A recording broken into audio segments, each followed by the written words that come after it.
Excuse me, is it okay if I sit here for a moment? I just have a quick question if you do not mind. Of course, please sit down. What can I help you with? Thank you. I saw your presentation earlier about the new development plans for the waterfront area. I had no idea how much thought and detail goes into something like that. That is kind of you to say. A lot of people don't realize how complex the process gets. Were you at the public consultation this morning? Yes, I was. I'm actually a local resident, and I came because I was curious, but also a little worried, if I'm honest. I've lived near the waterfront for 6 years now, and I've seen a lot of changes over that time. Some good, some not so good. That's exactly why these consultations matter so much. Your perspective as a resident is genuinely valuable to us. What were your main concerns coming in today? Mostly the traffic. The roads around that area are already quite congested, especially in the mornings. I was worried that adding more buildings would make everything significantly worse for those of us already there. That's one of the most common concerns we hear, and it's a completely fair one. Traffic impact is actually one of the first things we assess when we begin planning any new development.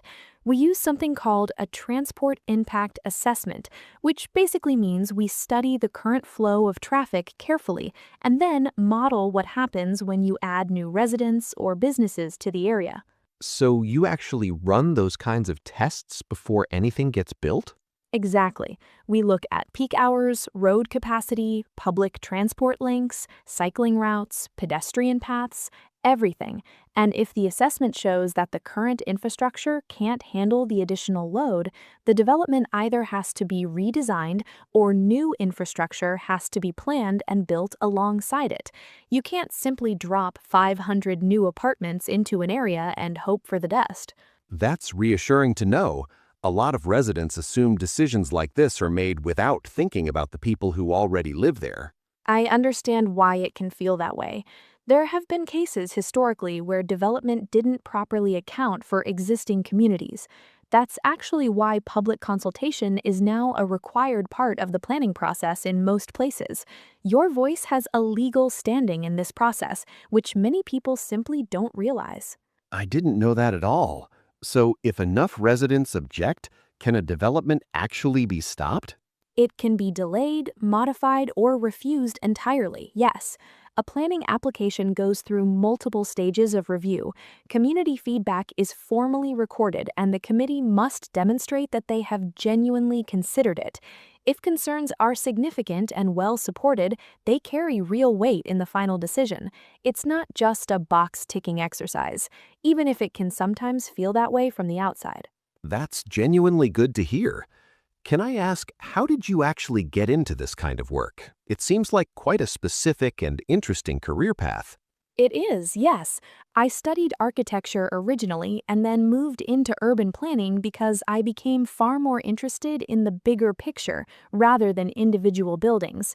Architecture is about designing a single structure beautifully. Urban planning is about designing how people live together in a shared space. That shift and scale was what really drew me in deeply. That's a fascinating way to describe it. I never thought of it in those terms before today. It's really the heart of what we do. Every decision we make about where to put a park, how wide to make a pavement, where to place a bus stop, all of those decisions shape how people experience a neighborhood every single day. Most of the time, people don't notice good urban design at all. They simply feel comfortable and safe without knowing exactly why. That's quite profound when you think about it. So when you're looking at the waterfront specifically, what does truly good development look like to you? For that particular area, the goal is mixed use.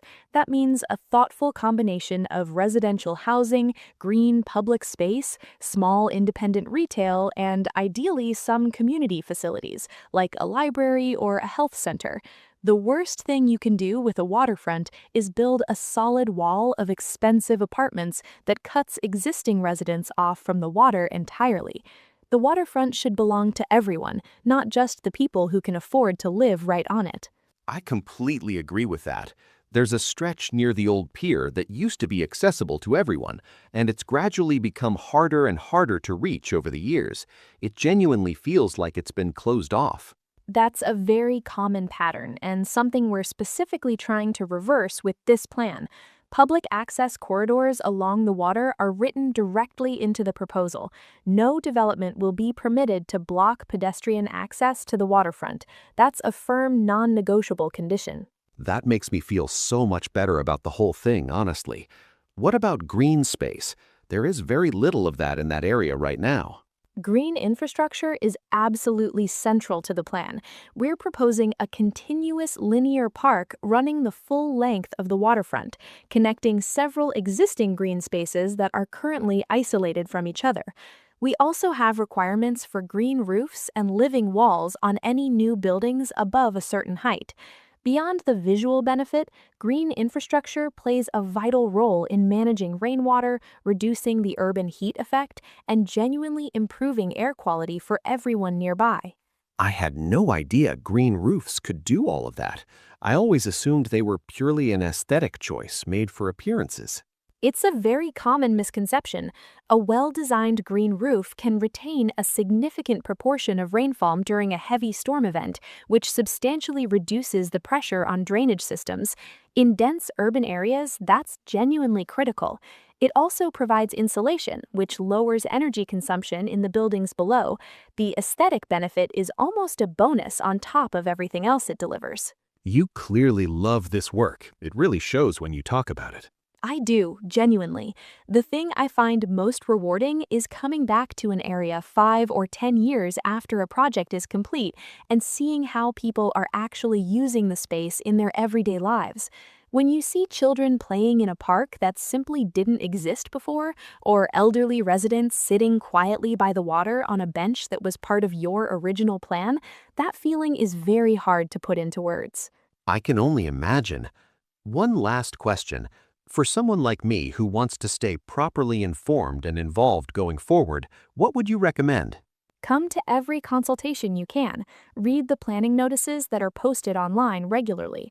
Most planning authorities have a public portal where you can view applications and submit your comments directly and easily. And please don't assume your individual comment doesn't matter. A well-written, specific comment from a resident who knows the area can influence an outcome meaningfully.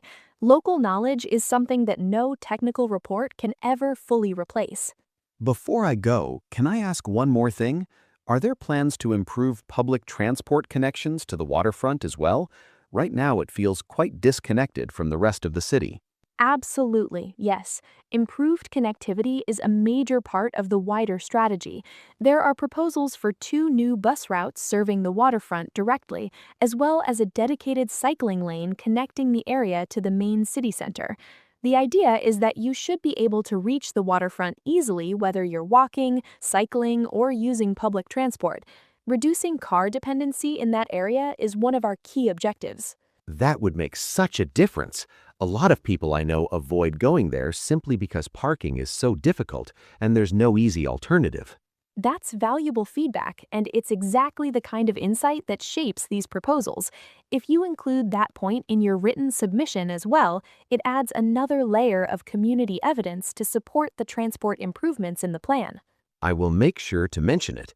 I feel like I should have been coming to these consultations years ago. It's never too late to start, and the more informed residents we have engaged in the process, the better the outcomes tend to be for everyone. That's really practical and helpful advice. Thank you so much for taking the time to speak with me today. I came in feeling quite anxious, and I'm leaving feeling genuinely informed and much more confident. That's exactly what today was designed for. Please submit your comments through the portal before the deadline. The consultation closes in 3 weeks. Your specific point about the peer access is exactly the kind of detailed local knowledge we need on the official record. I will absolutely do that. Thank you again. This has been a genuinely eye-opening conversation. It was my pleasure. Enjoy the rest of your afternoon. You too. Thank you so much.